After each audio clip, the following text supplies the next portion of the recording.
So I have two questions still. One, in the 72 and 76 Olympics, the wrestler from the Soviet Union that won gold when you won silver and won gold when John won silver was Levan Tediashvili. So obviously, right, both of you competed against him. Once you were done competing, or maybe even while competing, did you develop a relationship or a friendship with Levan Tediashvili off of the mat? Yeah, I did a little bit, not much during the time. Levan was probably more friendly than the typical Soviet. He first was not a Russian, he's a Georgian. But he is a very congenial, good-natured kind of a man, just generally.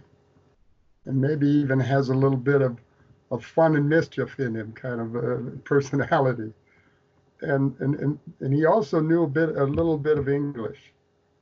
So, but I'd have to say, for the most part, I was too cold and hard against my opponents back in those days, and I just kind of avoided them. So I heard things more about him that people were saying about him than that I actually was able to converse with. Well, then years later, when the Iron Curtain comes down, my brother John actually says, Levan's going to come to America. And he's bringing his wife and his son. And John asked me, can you pick him up in Milwaukee Airport and put him up overnight? And then they want to go to the NCAA tournament. Can you bring him out to Ames, Iowa, where the Nationals were that year?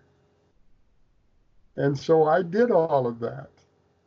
And, here I am. Actually, his son knew English very well, and so he was an interpreter for us.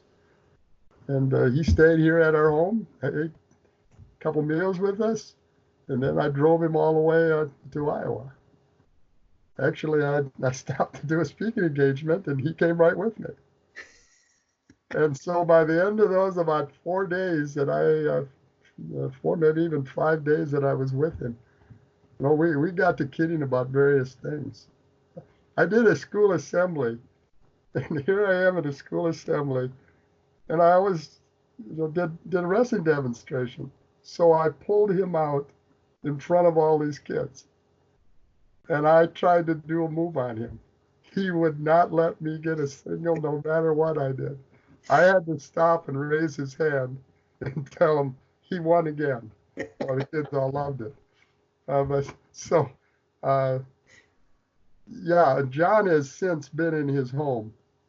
Probably, 2-3 times he's gone over and been able to cross paths with him. I've not seen him since that time myself, but John has. And so,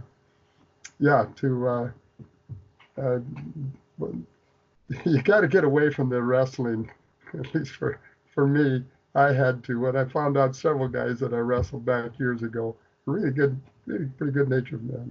Russ Halleckson, Russ, some from him being from the state here. He and I were bitter rivals.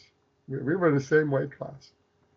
Well, today we can't stop talking when we're with each other.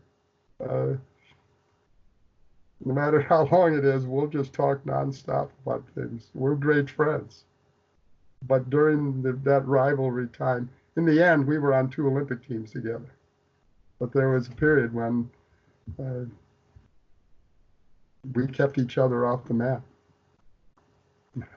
I kept him off one year, and then he kept me off. He put me to another weight class another year. I had to change because he beat me. Is that why you wrestled one of the world championships at 100 kilos? Yes. Interesting. I never knew that. Yeah. Good to know. The coaches on the way home, the coaches says, come on, you guys. Russ, you're trying to cut a leg off to get to 98. Ben, you'll never get to 220. And you got to change this. So Dwayne had to step in and put you guys back at your respective weights? It wasn't Dwayne. It was the coaches on the national team that did it. Got it. Okay. But got it. Dwayne was probably encouraging it too. Russ was much more congenial when he was eating.